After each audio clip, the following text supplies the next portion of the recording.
Tengo el orgullo de estar con Rocío Fernández, que es la defensora del pueblo de Escobar, del partido de Escobar, y además una persona que yo respeto muchísimo en lo personal y en lo profesional, así que bienvenida, Rocío. Pero por favor, doctora, el gusto es mío. Rocío, ¿sabes que para los que no están al tanto, nos podrías explicar cuál es el rol y cómo se elige un defensor del pueblo? Bueno, el defensor del pueblo es un órgano de la Constitución a nivel nacional, está previsto en el artículo 86 de la Constitución. Lamentablemente hace más de 10 años que estamos esperando la designación de nuevo defensor o defensora. Esto es una deuda pendiente que no solamente reclamamos todos los defensores del pueblo municipales y provinciales del país, sino también lo ha planteado la Corte. La Corte ha exhortado a la Bicameral del Congreso a la designación del Defensor Nacional en varias oportunidades, entre ellos en un fallo emblemático como fue el fallo de tarifas, ¿no? Puntualmente, en lo referido al adulto mayor, ¿la Defensoría está llevando alguna política en particular orientada a este colectivo? Sí, claro, todos nosotros.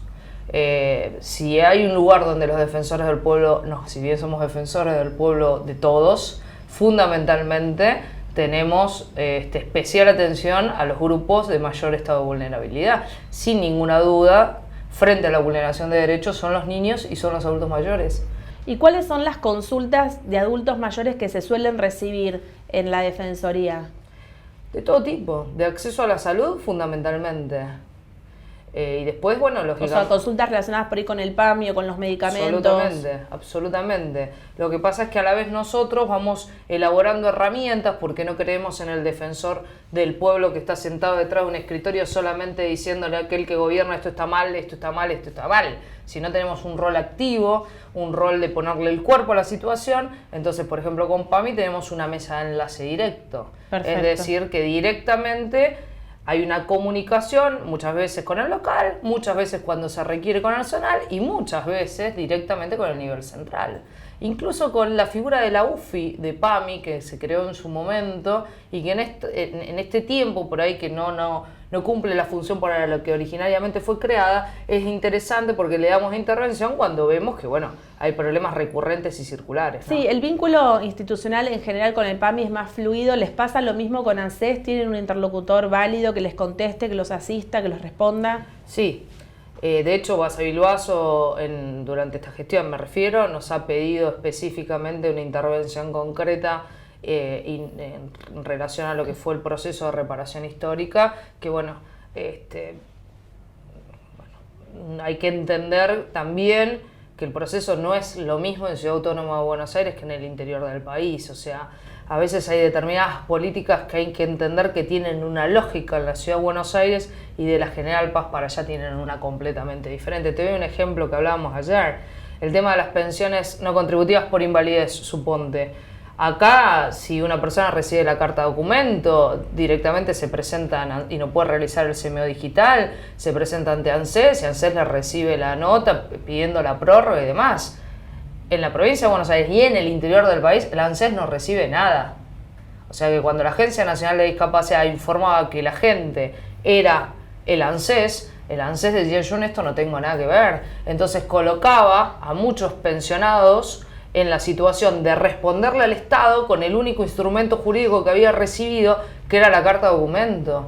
Y a veces no tenían justamente la plata para poder enviar la carta documento, y fueron los propios municipios quienes tuvieron que disponer no solamente del armado en sí para la confección del CMO digital, como es el caso de nuestro distrito en Escobar, que lo hace el municipio de Escobar, sino que también de los recursos suficientes para dejar amparado en derecho.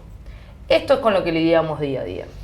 Vos sabés, Rocío, que un tema que me sorprende muchísimo, no gratamente, es el tema de que, yo para ejercer derechos necesito contar con una identidad para poder ejercer ese derecho que la ley me otorga. ¿Qué pasa con la situación de la identidad y la documentación? No sé si sabés a nivel nacional o provincial, ¿qué situación se está dando actualmente? Y es una situación compleja porque sobre todo, Andrea, es una cuestión que no está visibilizada. Nosotros lo llamamos ciudadanos invisibles. Cuando lo decimos por primera vez y hablamos de documentos, me dicen: tanto lío por un documento. Van con el camión del RENAPER y los documentan, ¿no? No estoy hablando de gente que le falta el documento físico, ni estoy hablando de gente que es migrante o inmigrante. No, estoy hablando de argentinos nacidos en nuestro país, NN, no inscriptos al nacer. no hay estadística oficial porque nadie se ha tomado el trabajo de hacerlo. Por eso estamos pidiendo ahora la incorporación en el censo 2020. ¿Hay una estimación de cuántos pueden ser? No hay. No se sabe cuántas personas hay que no fueron registradas al nacer, o sea, no solo no cuentan con un documento, sino que no cuentan, o sea, no están anotadas en ningún lado. Porque para el Estado no existe. No fueron registradas. Entonces no se pueden contabilizar. Pues no sabemos, pero están, ¿eh?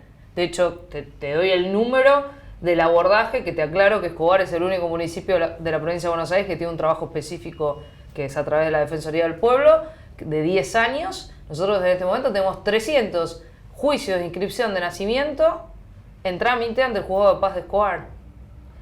Y el 80% de estas personas nacieron en Escobar o en los partidos vecinos. Incluso te digo, San Isidro, Vicente López tienen lugar de nacimiento ahí. No nacieron en Jujuy, en Salta, no vinieron de la frontera con Paraguay. No, esos son migrantes. Que está bien, también, nosotros salimos lógicamente con un concepto de que ninguna persona es ilegal en sí misma, pero ellos ingresan al país con una identidad jurídica. Ellos en Bolivia, en Paraguay, de afuera, tienen un nombre, tienen una fecha de nacimiento, tienen una nacionalidad. ¿Y estas personas con las que te estás encontrando tienen edades avanzadas? ¿Y cuántos años han estado sin documentación, sin identidad? Tenemos, esta semana, una jovencita de 24 años recibió su documento. O sea que por primera vez va a poder decir ser quien dice ser, porque te aclaro que pasa lo siguiente. Una vez que pasa el periodo de inscripción, porque la concepción del Estado es dejar en los padres la obligatoriedad de la inscripción, hay un plazo, que en su momento fue el decreto 90 del 2009 de la expresidenta Cristina Fernández, que extendió ese plazo de inscripción administrativa hasta los 13 años de edad. Es decir, que hasta los 13 años se hace una inscripción vía administrativa con un cierto grado de complejidad. Ahora tenemos muy bien aceitado el sistema con el director provincial, es cierto. Pero después de los 13 años no hay otra alternativa que la inscripción por vía judicial. Tuvimos el caso de una señora en Escobar que terminó viviendo en nuestro hogar, que sé que estuviste hace poco en el Eva Perón. Y bueno, obviamente la detectamos, 94 años. Vivió toda su vida sin documento, se llamaba Delia, o así se hacía llamar, porque no lo podía acreditar, y por más que lo hemos intentado, fue prácticamente imposible. De hecho, fue imposible porque la muerte fue sobreviniente y está enterrada en nuestro cementerio municipal como NN. Y por último hay un tema que es lo que dio origen a este espacio en el que estamos, que es la dificultad que tiene el adulto mayor para acceder a la información. Todavía no terminamos de entender si no llegamos porque elegimos los canales o las formas equivocadas o porque no, digamos, hay un problema de alguien que no quiere comunicar y está frenando. Lo que sí notamos es que las personas mayores tienen dificultades para informarse. ¿Compartís esto? Sí, absolutamente. Otra de las cosas que planteamos es la necesidad de salir unificados, todos los defensores del pueblo del país, con criterios de información muy fuertes. Hay un estado de vulnerabilidad muy grande de determinadas entidades financieras y bancos a los cuales tenemos perfectamente identificados. Los defensores del pueblo no nos caracterizamos por ser correctos, porque nuestro trabajo justamente es visibilizar. Entonces vemos con mucha preocupación sobre todo el Banco Superville, sobre todo el Banco Columbia, sobre todo el Banco Piano, cómo abusan, efectivos sí, las financieras ni hablar, cómo abusan sistemáticamente. Nuestro consejo es no les firmen nada, consulten con un familiar, consulten obviamente con nosotros. Les dicen que necesitan firmar y en realidad los están asociando a mutuales o cooperativas porque los convierten en socios a tasas usurarias, obligándolos al pago de seguros que no requieren y no necesitan, o por ahí sí, pero que no les informan debidamente a qué están accediendo. Claro, desde la desinformación, pero también ese abuso en las colas enormes, el maltrato que vemos a la gente grande haciendo colas al sol o bajo la lluvia, porque todavía... Es una condena ser jubilado, es una condena.